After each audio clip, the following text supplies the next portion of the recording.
Good morning. My name is Lori Dickman. Welcome to Quilting with Lori. Today we're going to continue with our Scrappy series of Scrappy blocks, where I am teaching you a new Scrappy block or two each week. And I'm calling this my Two's Company series, where you're going to be able to actually use your scrap stash to create some beautiful quilts. If you take a peek at the wall behind me, I do actually have a quilt pinned to another quilt here. So the outside of that is my Snow Village quilt. I'll chat about that in a minute. This is the Scrappy quilt that I have made using two very simple blocks and your scrap stash. It can actually be a leader ender project if you'd like to use it for that purpose. For those of you who are not aware, I do have a Speedy Solutions to Cut and Organize Your Scrap Stash Techniques. I've got a book set, but I also have videos linked below. They'll take you out to the video that will teach you exactly, step by step, how to get your scrap stash cut, sorted, organized, and ready to use if you don't already have that finished. Here is the techniques book. These are all the techniques that I talk about. The video walks you through this, and here is a corresponding patterns book. Between the two books, you get all the techniques you need and a total of 17 scrappy patterns. And then I have many scrappy patterns available for you on my playlist here. And all of that will be linked below for you. So on the wall here, you see where I've just used my scrap stash to create these scrappy blocks, and I've completed this quilt. And of course, many of you who've been listening to my YouTube channel, you know that I have hundreds of quilts in my home. So whenever I make up sample quilts, they're always small quilts. That's about all I can handle in my home anymore. So this is just a small wall quilt for you, but you can make it as large as you want, depending on how many scraps you have. And we'll get to the scraps you're going to be using in just a moment. Let's say you don't have a scrap stash already ready to go. Well, you can certainly use fabrics. This is a Christmas quilt that I've made using the same two blocks and 3 fabrics. Isn't it beautiful? It is such a beautiful block and such a beautiful quilt and such an easy one to put together. Now let's go to the tabletop and let me show you how this is done. All right, so here is the little quilt that I put on my tabletop for you, and you'll see the blocks here. There's 5 of this block, and there are 4 of this 9-patch block. Very simple, and these 9-patch blocks are really great leader and ender projects, and I'll explain that in a minute. Here is what you're going to need to make this quilt. Go to your stash and grab your 2.5-inch squares bin, and then grab your 6.5-inch squares bin. That's what you're going to need. From your 6.5-inch squares, you're simply going to need some lights. And as you saw on the wall behind me, I used a variety of lights. And that is the basis for these particular blocks here. And they're going to be snowballed with 2.5-inch squares. So you're going to use 2.5-inch squares to snowball these 6.5-inch squares, and you're going to use 2.5-inch squares for these, and they're basically darks and lights. 5 darks per block and 4 lights per block. So I've used some Christmas fabrics that I had, and I've made up a beautiful little Christmas wall hanging. I wanted this to remain 28 inches or less because I have a spot in my kitchen on the wall where I wanted to hang this. So I've made sure that with my borders and everything, it stayed within that 28-inch size. And of course, you can do whatever you want. You can make many more blocks if you choose to, but I've just got a 9-patch of blocks here, and each block is 6.5 inches. In the quilt, it measures 6 inches. All right, here are the 2 blocks that we're going to need. And so for the 9-patch, you obviously need 4, and I'm using 2.5-inch squares. 2.5-inch squares for this, and 2.5-inch squares for snowballing these corners. So I've got 4 light 2.5-inch squares, 5 darker 2.5-inch squares for this 9-patch. And for this, I have 1 6.5-inch light square, and I have 4 2.5-inch darker squares. And I'm simply going to lay these right sides together on each corner. And then we are going to take a ruler and a pen, and we're simply going to draw a diagonal line from corner to corner across each of those 2.5-inch squares, and I'm drawing this on the wrong side. And then you'll take this square to your sewing machine. And what I did is I simply started here, sewed, twisted my fabric around, started sewing here, twisted my fabric around. I didn't break the thread at all. Sewed across here, brought my fabric around, started sewing there, and that's how I sewed the entire thing. Every one of them went so quickly. So you could actually lay these out at your sewing machine and get all of them drawn, get all the lines drawn, get all of your 6.5 inch squares there, all of your darks laid on top with the lines drawn, and just stack them up depending on how many of these you need. For this small quilt here, I had a total of 5 that I needed for this quilt. And you'll just identify what you need for this size quilt that you plan to make. And then, of course, for your 9-patch, you can, again, get these all laid out at your machine. So you can do that. This is a great leader ender, so that you're sewing a couple of them or 3 of them together, however you choose to do your leader and ender. And by that, I mean you're starting... you're sewing these 2 together, and then you're leaving that on your machine or under your machine, and then you might have another project that you're working on. And then before you end that other project, you put this one on there and end that project. And that just allows you to constantly have something under your needle that will allow you to come on and off that needle without having any puckers or any problems. So that's a possibility. I do like to web my blocks. So what I do with any of my blocks is I simply start at the upper left corner, and I'm going to lay this on top of here. Sew down. I'm not going to break the thread. I'm webbing my block. I'm going to lay this one on top, continue sewing, lay this one on top, continue sewing. Then pretend this is sewn, and I will open it up. Then I'm going to come back and grab this girl right here, and it's going to get sewn along here as well. So I'll just keep flipping those over and sewing those.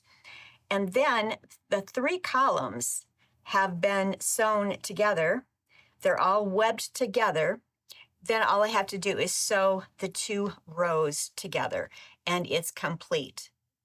I have 2 blocks started here. So I have webbed these together, and by that I have sewn these all together straight down the line, flipped them open, and then I've added these straight down the line and flipped them open. So I have them webbed now, and I pressed to the dark on each of the 3 rows.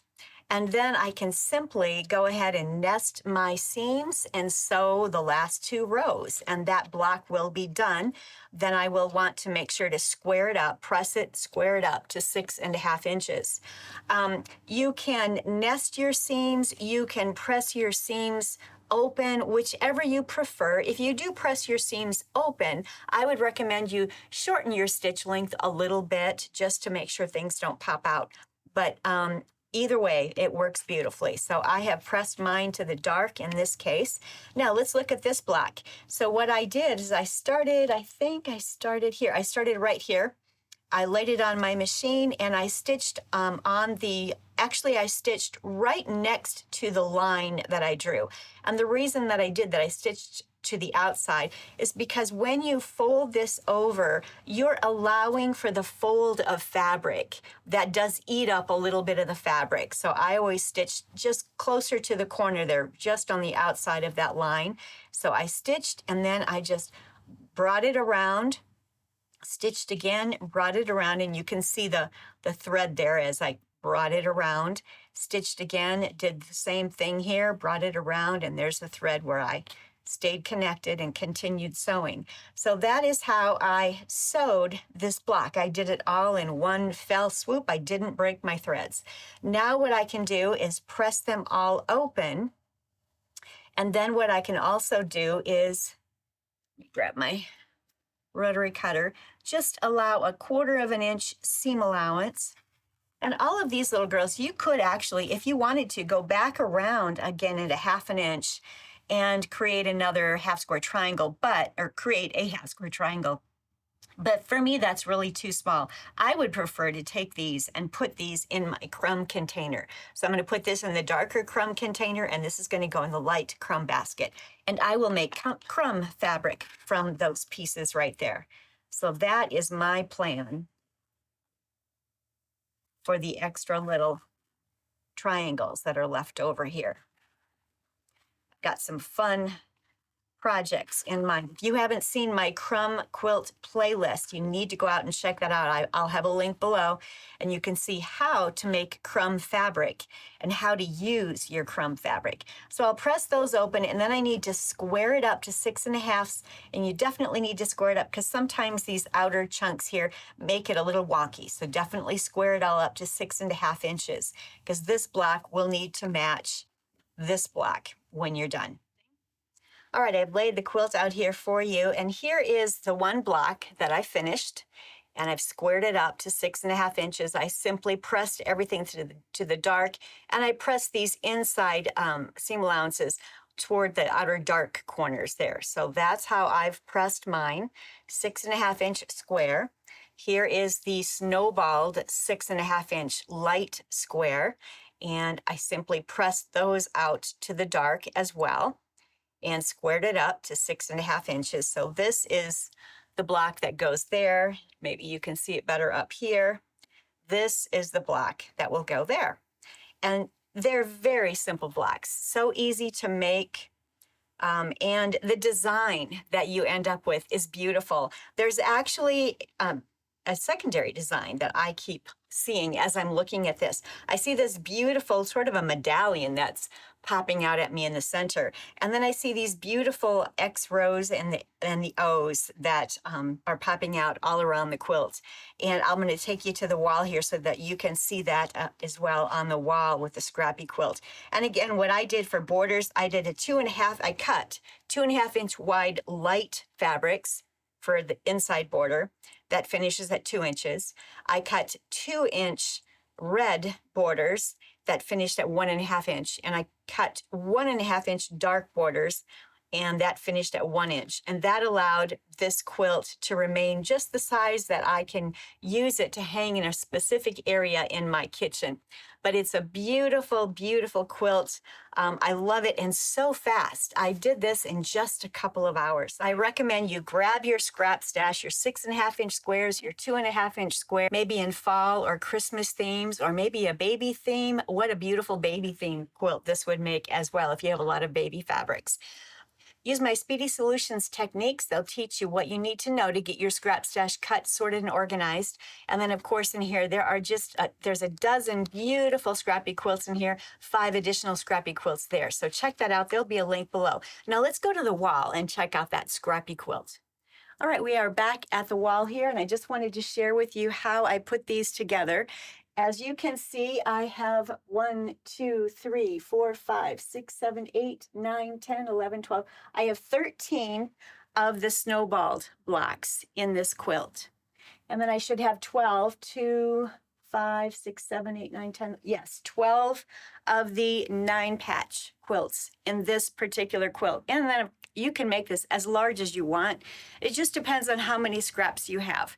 And what a wonderful, wonderful quilt this would make if you made it large for a bed or as a lap quilt. It would make a wonderful gift as a Christmas gift this year, using up your scraps, maybe adding some beautiful Christmas borders. I've actually added some fall borders to mine, a cream, a leaf, and then a stripe. Whenever I add borders, I always finish the center of my quilt first, and then I audition the quilt and identify from my stash. And usually I always shop my stash. Whenever possible, I'm always shopping my stash. Instead of going out and buying more, I love to shop my stash.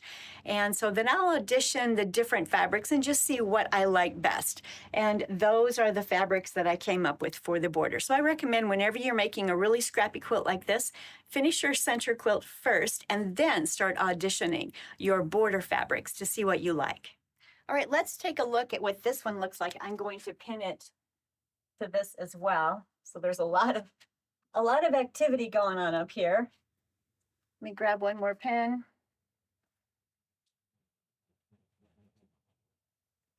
All right. So hopefully you can see that. Now you can see I have 5 blocks that are the snowballed square, and these 4 blocks are the 9 patch, and I have a total of 3 borders. It's a beautiful, beautiful little quilt. Very simple to make. I love the secondary designs. I think it works out really nicely in the Christmas fabrics. Let me know what you think.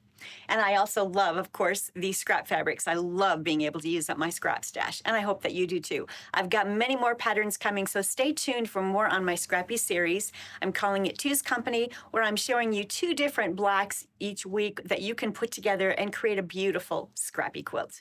I also mentioned I'd let you know about this quilt that was hanging underneath, and I'll be teaching some more on this coming Monday, so I wanted to leave the quilt hanging on the wall. This is my Snow Village sew-along. If you haven't joined, please go ahead and join. The registration link is below in the description box, and it's a beautiful quilt. We have worked on these 4 blocks first of all, so those 4 blocks we worked on, you can easily catch up when you want to, or you can work on this class at your leisure. You don't have to finish the blocks when I'm finishing the blocks. I want to have this whole quilt finished by December the 1st so that it's ready for you to hang on your walls if you choose to over the winter here. But you can certainly work on it over the next year.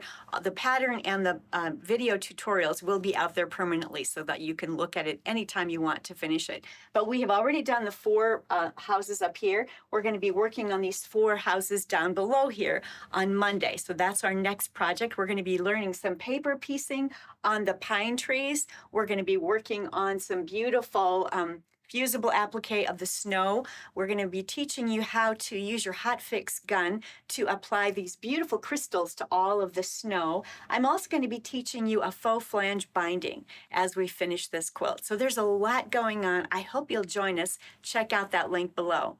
And so we'll see you next time. Next week, we're going to be working on part number 2 of the Snow Village. I also have another scrappy quilt block ready for you. It's another Two's Company project. So stay tuned.